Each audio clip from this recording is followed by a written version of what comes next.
Bonjour, je m'appelle Gilles Rossary-Langlais et vous écoutez Au monstre que nous sommes, le podcast d'humeur et d'opinion.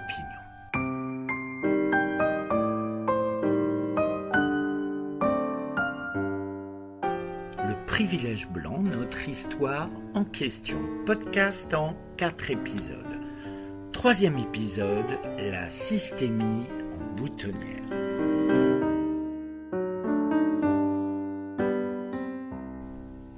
Depuis 2 épisodes, je tente avec, j'en suis conscient, de trop nombreux oublis, de vous dépeindre ce qu'est devenu notre monde après les siècles passés de reconfiguration à l'image de l'homme blanc. Je le redis de nouveau, un monde à notre image ne nous évitera pas tous les problèmes de l'existence, loin de là, mais rendra notre société plus évidente à vivre pour nous. Et il est temps de mettre les pieds dans le plat. Et le racisme anti-blanc. Pour répondre à cette question, il faut savoir ce qu'est le racisme. L'anti-blanchité et tout cela dans notre société. Et vous allez voir que cette question n'est ni à évacuer avec dédain comme certains le font, ni à brandir tel un étendard comme agissent d'autres, ni enfin la placer où elle nous arrange. C'est ce que nous allons ensemble aborder dans cet épisode.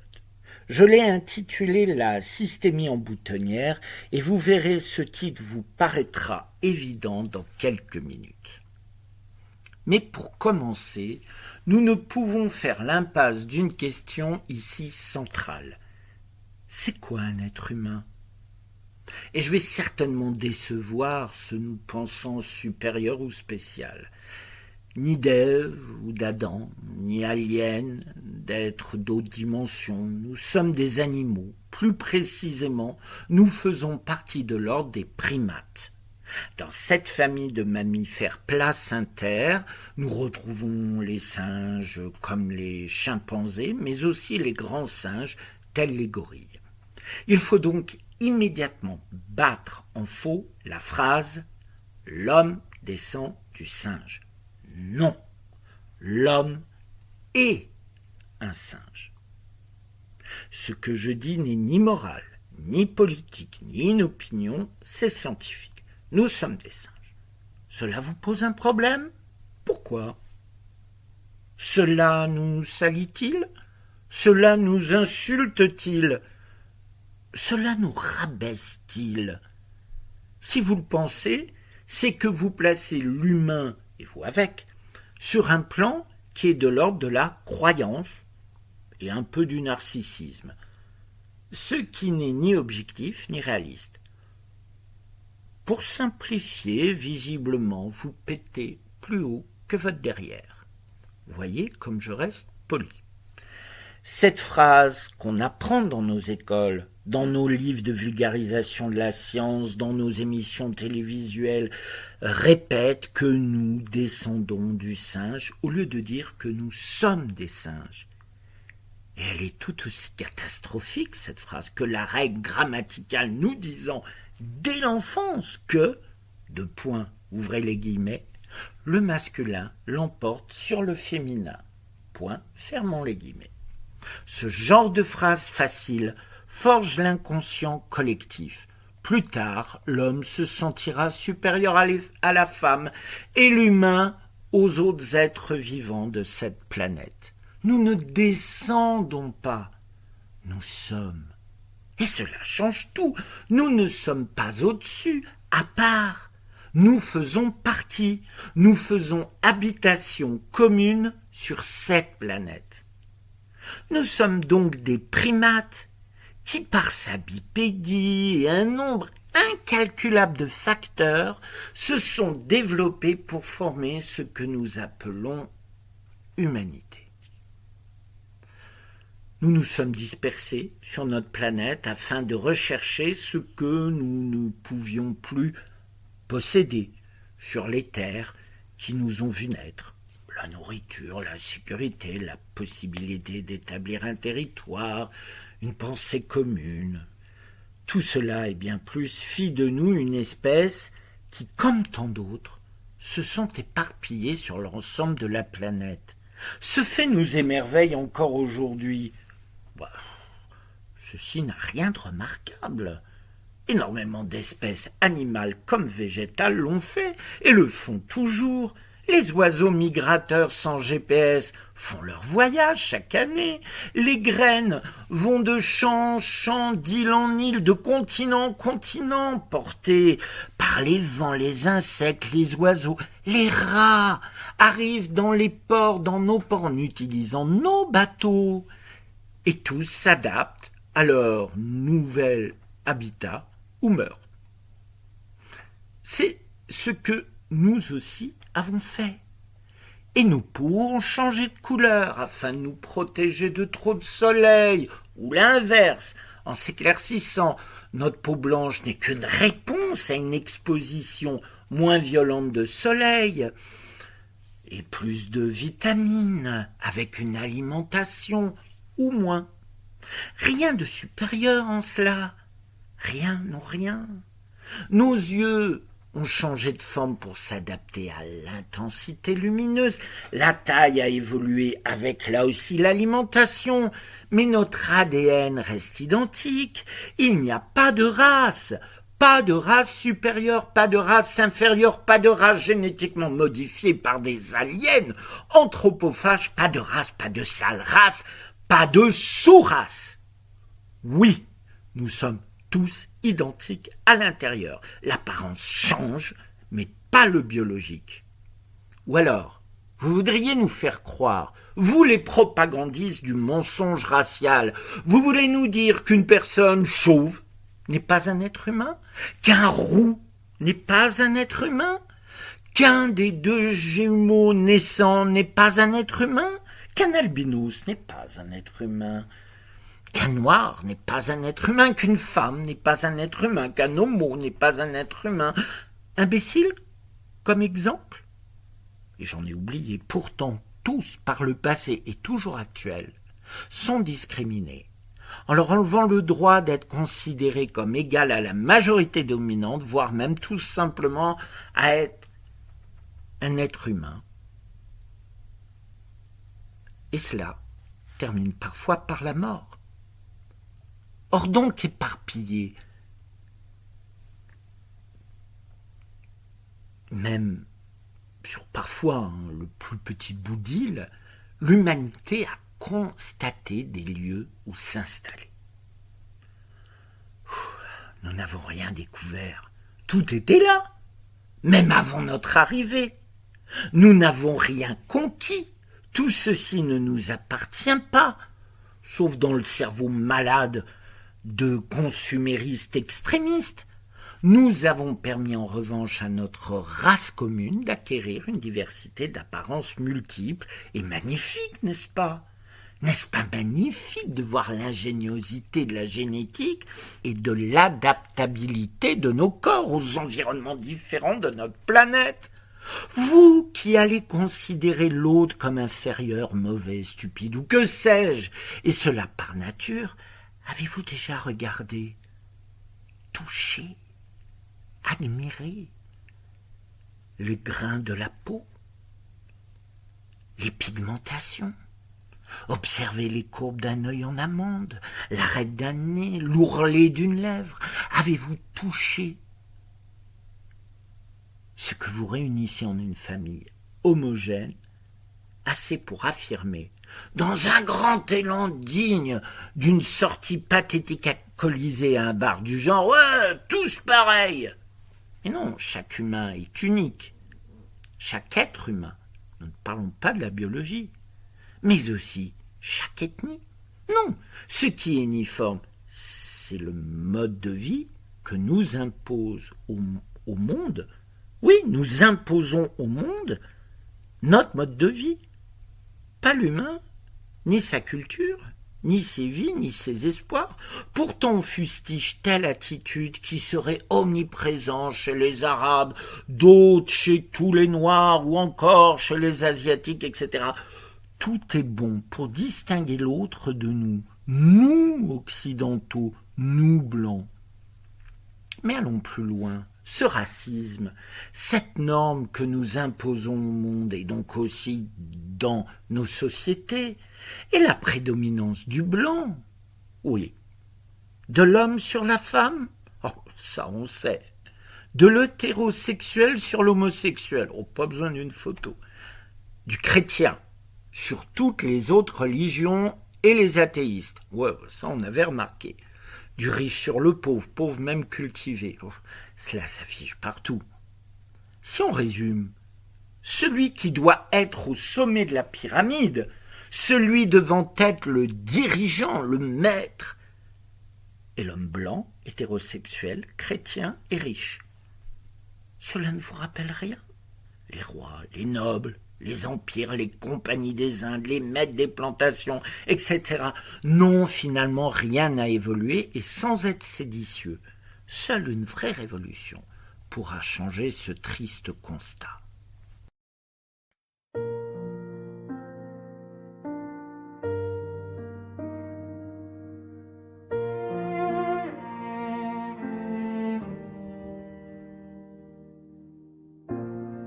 La couleur n'est pas neutre, elle permet même à certains pleutres de nous maudire et nous destituer, non pas simplement de ma nationalité, mais de mon humanité. Ici-bas, ces couleurs fangent, bruissant mots étranges. On nous dit traître d'une patrie, sans retenue ils nous disent tous pourris, insultant mon humanité.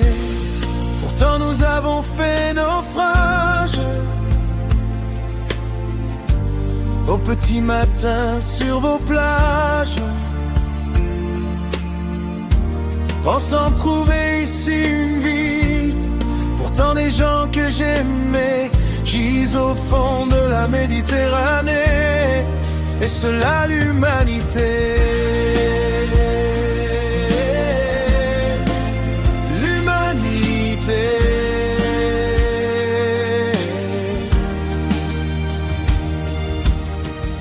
J'ai mal au dos tant je me suis courbé, acceptant tous les boulots pour manger. Vous dites que je suis paresseux et m'insultez, tout en ne vous levant plus de vos canapés, crachant sur mon humanité. Peut-être ne suis-je pas à vos yeux un ange. Qu'est-ce l'homme sans de beaux mélanges? Je perds ma santé, je suis maintenant sans force, alors que je vous ai tout donné. À grands coups on me rosse, loin de toute humanité. Pourtant nous avons fait naufrage au petit matin sur vos plages, pensant trouver ici une vie. Pourtant des gens que j'aimais gisent au fond de la Méditerranée. Est-ce là l'humanité? Pourtant nous avons fait naufrage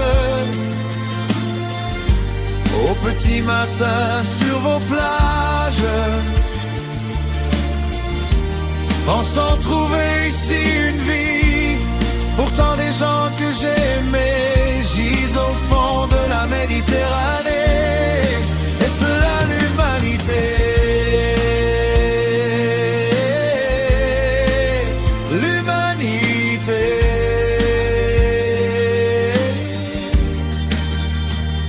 L'humanité. L'humanité.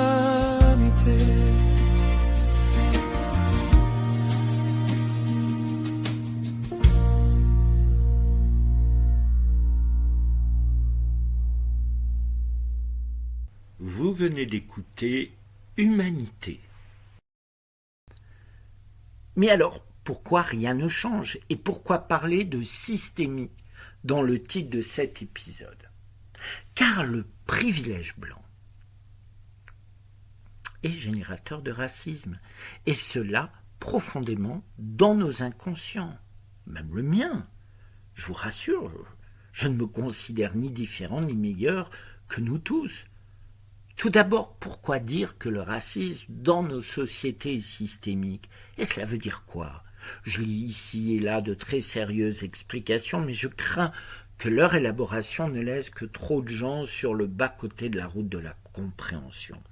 On va dire que quelque chose est systémique lorsqu'il est tellement ancré dans nos vies qu'il est devenu généralisé et souvent systématique, sans que nous nous en rendions compte.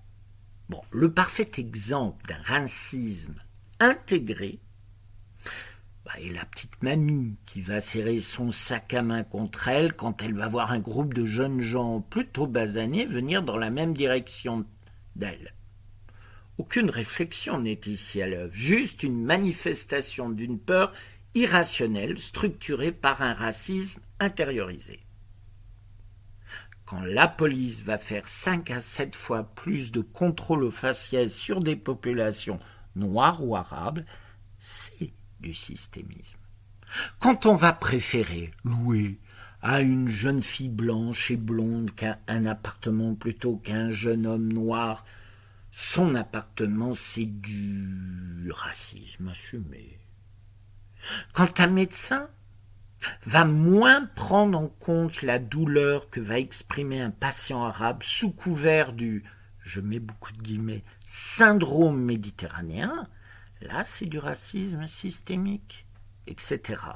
Vous comprenez la nuance et toute l'horreur qu'elle signifie. Une personne racisée va dans son quotidien subir le racisme des individus, mais aussi de la société, si bien qu'on l'oblige à se conformer au modèle qu'on lui impose. Et c'est comme cela que des jeunes issus de la troisième, si ce n'est plus, génération d'immigration, par exemple une famille maghrébine venue pour que le grand-père soit mineur dans nos mines de l'époque. Ce jeune, donc, ne sera toujours pas perçu et vu et accepté, et même identifié comme français. On le verra et traitera comme un étranger, toujours suspecté comme traite à la France et envahisseur de notre pays. Oui, des jeunes se comportent mal, mais cela n'a pas changé. C'est un problème de classe sociale, pas d'ethnie. J'adore quand les anciens disent « Oh, avant, il n'y avait pas de telle violence », mais ils oublient les blousons noirs, les attentats de l'OAS et tout le reste. C'est les chaînes d'infos en continu qui amplifient cette sensation. Mais voilà, un piège s'est refermé sur nos consciences, la peur de perdre notre identité. On nous présente le fait d'être blanc comme une vertu, un gage de grandeur et de belles choses. Nous savons que l'histoire que nous avons appris sur les bancs des écoles, dans cette histoire, nous savons que le passé de nos pays européens sont faits de guerres, de massacres, d'horreurs et de négation du vivant. Certes, c'est notre passé. Il ne faut pas le nier et l'assumer. C'est la conscience qu'être blanc n'est pas un privilège, mais que le monde que nous avons façonné nous offre, lui, des privilèges. Et c'est ici le piège que nous tentent populistes, racistes, révisionnistes de tout genre et de tout poil.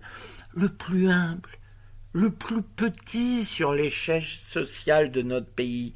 Je dirais sans aucune ironie, ce petit blanc est intoxiqué de croire que s'il n'a même plus le privilège blanc, il n'aura plus rien. Pire, il ne sera plus rien. Voilà pourquoi aucune réelle révolution n'émerge pour le moment. Sans soulèvement intersectionnel, un statu quo perdurera. Et ce statu quo sera toujours au bénéfice de la même classe dirigeante. Réfléchissez. Voyez-vous vraiment votre situation s'améliorer? Et si elle ne s'arrange pas, est-ce dû aux Noirs, ou aux Arabes, ou aux Asiatiques, ou aux aliens, ou aux fées, ou aux dragons? Les fameux « on sait ce que l'on perd, on ne sait pas ce que l'on gagne » tournent à fond et nous paralysent. Si vous me faites le plaisir de m'écouter, j'ai la faiblesse de croire que vous vous posez de légitimes questions face au monde qui nous entoure et que la boue toxique que les prophètes de malheur déversent à longueur d'émissions indigentes ne vous a pas encore recouverte. Car non, il n'y a pas de tsunami migratoire, ni de grand remplacement. Et si un proche vous soutient le contraire à grands coups de « oh, on les voit partout, oh, ils nous imposent leur religion, oh, on ne peut plus rien dire, ils sont partout », bon alors, vous commencez par lui dire une bonne fois pour toutes « ta gueule ». Car oui, sa gueule, vos gueules de dire tant de bêtises, vos gueules de nous salir par votre bêtise, vos gueules de nous déverser votre haine dessus. Vous trouvez qu'on ne respecte plus les lois dans notre pays? Eh bien, sachez que le racisme, la misogynie, l'homophobie et les propos de discrimination ne sont pas un avis mais un délit. Alors respectez la loi. Et ce nous disant que l'on doit vous comprendre, vous accepter, ce font les collaborationnistes de l'horreur humaine, car la science, oui la science, et non des opinions rances, démontre que les discours actuels, par exemple sur le grand remplacement, dans notre propre pays est faux. Eh oui, le biais utilisé pour vous faire croire cette contre-vérité est unique, seul, pauvre, indigent, celui qui rapproche l'autre au nuisible, au rat, à la prolifération, comme pour les souris, les cafards et les virus. Oui, les femmes ne sont plus des individus, mais ramenées à de simples génitrices, faites pour enfanter des légions d'enfants qui, de facto, par leur nombre, mathématiquement nous remplaceraient. Calcul d'enfants, enfantin, imbécile, escroquerie honteuse. Tout cela s'appuyant sur une vision colonialiste des autochtones, que nous trouvions sauvages. J'exagère, cela fait des siècles que nous n'agissons plus ainsi. Eh bien, connaissez-vous le dépôt Provera? C'est un progestatif, un contraceptif hormonal. Or, ce médicament, dès ses débuts, fut très controversé et rapidement, il a été relié à de très graves problèmes de santé, dont certains mortels. Si bien que, par exemple, l'équivalent aux États-Unis de notre agence du médicament refusa son homologation sur le marché américain, et cela même de manière définitive, dans les années 80. Cela faisait plus de 20 ans que le fabricant tentait de décrocher le Graal. Et pourtant, il fut massivement administré dans les pays pauvres via les organismes de développement. Bon, il faut savoir qu'un nouveau médicament est perçu comme une avancée et parfois des laboratoires se font acheter leurs médicaments refusés chez nous pour ne pas faire de pertes dans leur business plan. Notre vision de ces peuples à qui nous apportons le progrès, notre progrès, fait que nous ne sommes que peu regardants sur les conséquences de ces produits. Assis dans notre salon, à manger, je ne sais pas, notre blanquette, on regarde à la télévision les belles personnes que nous sommes, nous les blancs, qui leur fournissons, sans qu'ils ne paient, nos beaux et bons médicaments. Ils sont souvent noirs ou bruns de peau, vivant dans le dénuement et quasiment sauvages, du moins selon nos critères. Et vous n'appelez pas cela du colonialisme? Mais arrêtons-nous sur notre pays, la France, ce beau et bon pays mis en danger par tous les métèques de la terre. Nous, les victimes des autres, eh bien nous, dans les années 60, donc hier, nous, la France métropolitaine, avons fait injecter le dépôt Provera à d'autres Françaises. Si, aux femmes réunionnaises. Alors que les produits contraceptifs sont encore interdits en métropole, Michel Debré, qui était à cette époque Premier ministre, se lancera dans une politique, on peut dire délirante, sur ce département français. En plus d'avortements et de stérilisation forcées, avec le scandale entre autres de la clinique Moreau, l'injection du dépôt Provera, sans consentement sur des milliers de femmes, sera justifiée par, tenez-vous bien, une sexualité tropicale déviante. Ce sont les termes des médecins blancs envoyés sur l'île. Le fantasme d'une submersion réunionnaise en Europe métropolitaine sera le moteur de l'horreur que nous ferons subir à nos compatriotes, pas des étrangers, à des Français. Car nous parlons ici de Français, pas d'immigrés. Mais voilà, ils ne sont pas blancs. Et ceci justifiera même la déportation de milliers d'enfants réunionnais pour repeupler nos campagnes. L'exemple du dépôt Provera et comment nous avons traité nos compatriotes démontre malheureusement que la corde sensible de l'entre-soi, l'entre-blanc, n'est ni un mythe, ni du passé. Quand des malfrats de l'esprit, je les nomme ainsi, vous parlent de grands remplacements, ils convoquent l'image raciste que les autres ont une sexualité animale, faisant des enfants à la chaîne, et qu'à la fin, ils seront plus nombreux. Ce qu'ils vous cachent, c'est que les études scientifiques, faites et refaites depuis plusieurs décennies, en France et en Occident, montrent et démontrent que les femmes issues de l'immigration, au bout d'une génération, je dis bien une seule génération, vont tendre à n'avoir que le même nombre d'enfants que les Occidentaux.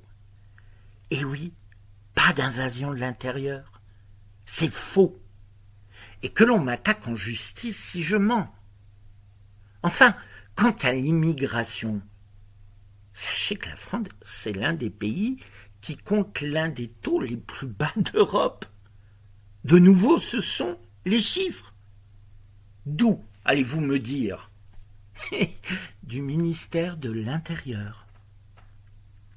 Or donc, si des cons ont pu crier des sales blancs, ce sont des cons.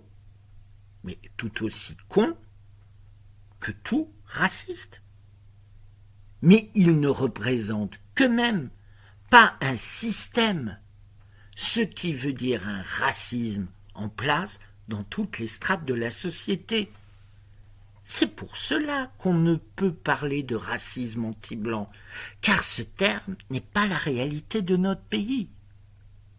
Mais alors, comment interpréter les mouvements racistes qui montent, et pour les Blancs, comment comprendre et surtout vivre dans ce nouveau monde qui émerge et qui nous fait peur? Ce sera le sujet du prochain et dernier épisode de ce podcast. Il s'intitulera « La repentance ». Nouvel échafaud. Je m'appelle Gilles Rossary-Langlais et vous venez d'écouter La systémie en boutonnière. 3e épisode de Le privilège blanc, notre histoire en question. Podcast en 4 parties.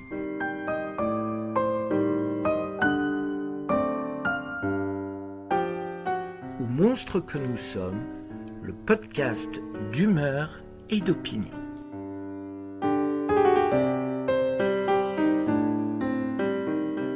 Tous mes remerciements à vous qui écoutez mes podcasts et n'oubliez pas de les liker, partager et d'en parler autour de vous. Merci au photographe Laurent d'Oliveira pour la photo originale. Montage photo grâce au logiciel Banana et Imagen. Vidéo et présentation des épisodes réalisés grâce au logiciel VO3, Agen et Canva. Musique du générique composée et interprétée par Endong. Interlude musical, texte de Gilles Rossary-Langlais, composition Gilles Rossary-Langlais et le logiciel Suno, interprétation par le logiciel Suno. Écriture et lecture du podcast Gilles Rossary-Langlais. Au monstre que nous sommes, le podcast d'humeur et d'opinion.